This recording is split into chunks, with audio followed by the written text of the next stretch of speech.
What's up, y'all? Scissor here. One of the biggest questions surrounding the Saints Row franchise right now is, where is the franchise headed to? We have the next Saints Row game somewhere out on the horizon with little to no knowledge as to what it is other than it's going to be a Saints Row game. With such limited information, it sends fans out in a frenzy of questions and theories as to where the series is headed. Well, just to throw my hat in the ring, I would like to share my own thoughts and theories and where I would like to see the series go from here. Even if we don't get anything that I talk about here, I'll just be really happy that we're getting a Saints Row game. And with how positive the reaction was with the community members that were able to play this game early, it's safe to say that this next game will turn out to be a great one regardless. Now, with that out of the way, let's get started with the first scenario of where we could see the next Saints Row game headed in. After Saints Row 1 became a hit with Xbox fans, work immediately began on a sequel. Now, several ideas were tossed out, including a prequel that involved Julius and Ben King forming the Vice Kings during the 1970s. Now, why am I talking about a scrapped storyline for Saints Row 2? Well, we could very much see a return to Saints Row in the form of a prequel. Not only will it be a great introduction to key characters such as Julius and Ben King to newer players, but for us returning fans, we'll be able to see some insight on how things were ran up in Stillwater during the 70s. Plus, the game would be different from anything we've seen in the gaming industry thus far. I mean, how many open world crime games can you think of that took place in the 70s? It's a mostly unexplored time period for video games. It would make sense for Volition to tap into its potential. Can you imagine walking down the street, seeing 70s as fuck pedestrians, driving classic cars all around while blasting 60s and 70s music, or maybe even hang out and dance at a disco club? That would seriously kick ass. This is one of the most unlikely scenarios though. We might not even see a disco-inspired Stillwater anytime soon, but if and when it does, I'd be one happy mofo. Let's say it does happen though. It would fit in very well with the next theory I had in mind. A Saints Row 1 remake. With the unlikelihood of there ever being a Saints Row 1 remaster because of its lost source code, the next best thing for this game would be a full-on remake from the ground up. As I said before in the past, Saints Row 1 did not age very well.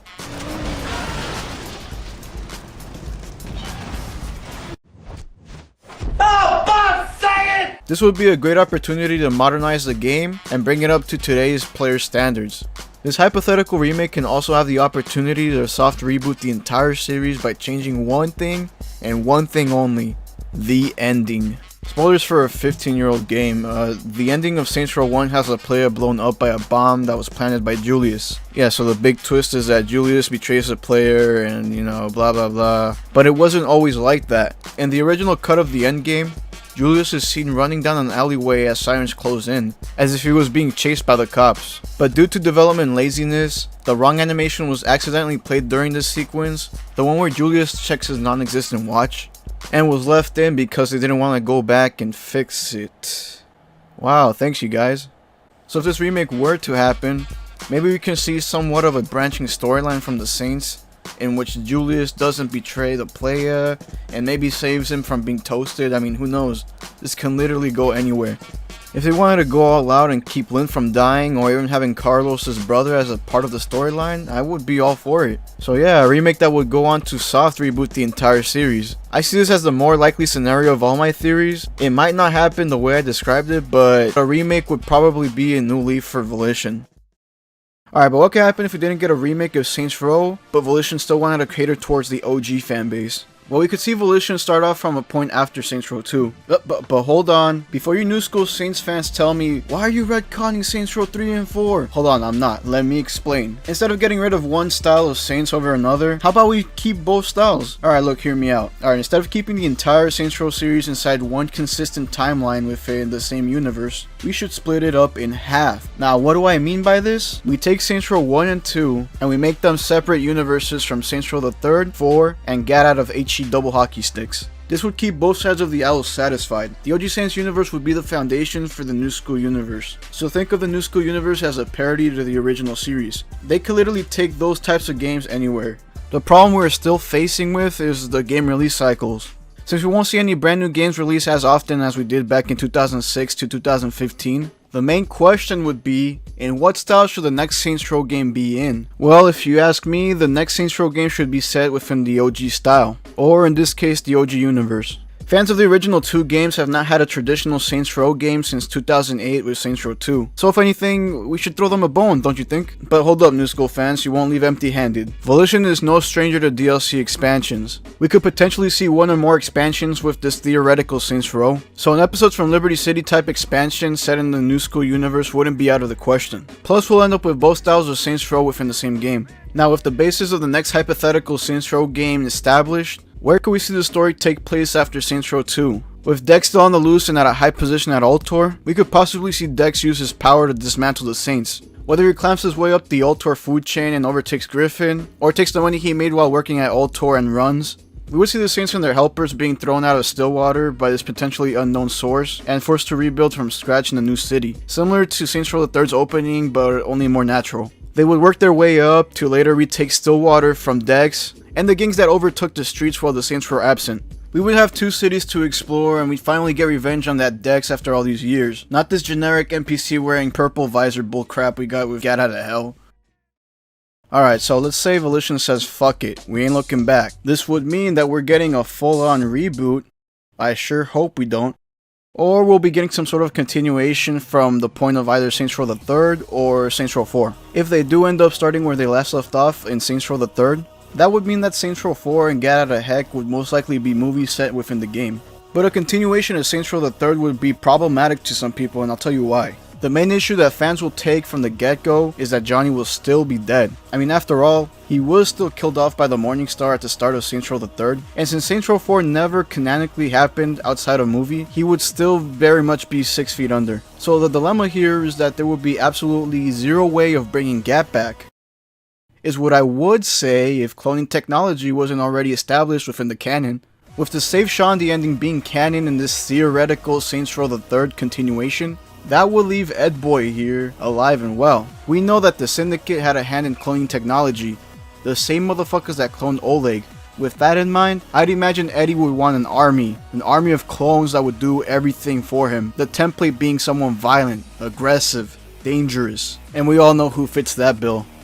But I know what you might be saying. Don't they need a live subject to have a successful duplicate? The only person that the Syndicate had ever managed to successfully clone identically, minus the brains, is Oleg. They have my brawn, but not my brain. There has been attempts to clone individuals without the subject being present, but we ended up getting trouble with clones. Wink wink. But who's to say Johnny is really dead? What if the Morningstar didn't actually finish off Gat? What if instead the Morningstar sedated Johnny and stored him away for the right time, in which their cloning technology was improved to the point where not only his strength would be replicated, but also his smarts, leaving the Saints to find and free Johnny, and all while fighting terrifying clones of Gat.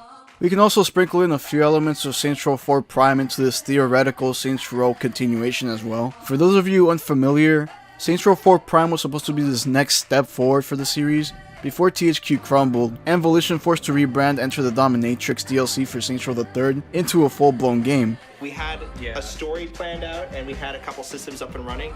Because of the fact that 3.5 was much further along, because of the fact that we knew Superpowers was fun and ready to go. I mean, think about this, like THQ was having financial problems too. Part of what made Saints Row 4 such a weird game to come out was because we're transitioning to be Deep Silver as well.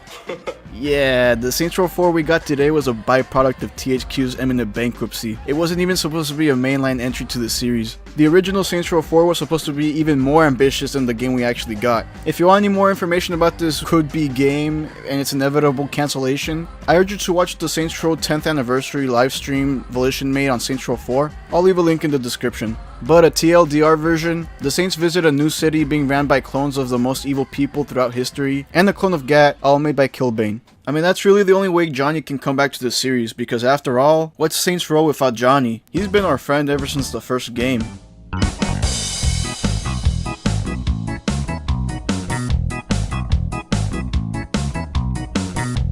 Johnny is a friend of mine. Johnny is my friend. Johnny is a friend of mine. I have a friend named Johnny. Johnny is a friend of mine. Johnny is my friend. Johnny is a friend of mine. He taught me how to shoot at rival gang members. His death scene in Saints Row 3 is too hard to remember. He looked like a nerd, now he's really swole. Now he's up in space in a capsule. Johnny is a friend of mine. Johnny is my friend. Johnny is a friend of mine. I have a friend named Johnny. Johnny is a friend of mine. Johnny is my friend. Johnny is a friend of mine. Okay, wow, that was cringe. I'm never doing that again. But yeah, anyways, that's my idea for a continuation of Saints Row the Third. It could lead the game into a whole new direction and bring back a fan favorite character all in one title. But let's say Volition decides to keep the Saints sci-fi. So this means Saints Row 4's time travel ending would be canon, with Get Out of Hell being thrown aside. In this hypothetical Saints Row game, the Saints would visit various locations throughout time, but seeing as the time machine was brand new and unstable, this would overload the machine and cause many rips in the space-time continuum. It would force many parts of Earth from all throughout time to come together and form this new super city, which could be taken over by the most evil people throughout history, another Saints Row 4 prime idea. The best part is that each chunk of time would be its own district. We'd have 1920s, 1950s Manhattan and Chirac be its own hood, being controlled by Al Capone and his goons. We can have ancient Egypt be its own hood, being controlled by some wicked pharaoh from that time period or something. A chunk of modern day Stillwater can be its own hood, prehistoric Pangaea, medieval France or England, World War II Germany or Soviet Union. The jokes literally write themselves. What if we're forced to team up with Hitler and at the end of it we just end up shooting him in the head? I mean, the possibilities here are literally endless. Okay, so what if we don't see this?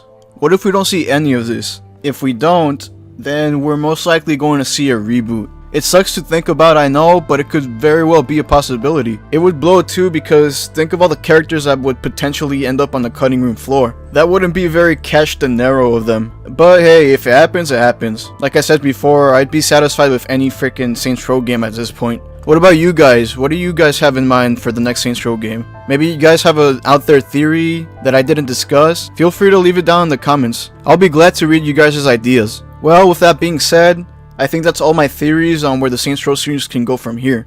Before I end the video, I just want to thank everyone for their overwhelming support on my return to Saints Row content creation. I honestly didn't expect my video to reach the height it did, and all the positive reception really invigorated my passion of making Saints Row videos again. So honestly, from the bottom of my heart, thank you. Thank you for watching my videos. Thank you for sharing them around. I really appreciate it. Also, if you guys would like to reach out to me, I do have a Twitter and my DMs are always open. I'm also on my friend Tarek's Saints Row themed Discord server, so if you're a fan of Saints Row or any open world crime game for that matter, you should check it out. Both links will be down in the description. Well, anyways y'all, thanks for making it to the end of the video. Take care, and I'll see you guys around the hood. Peace.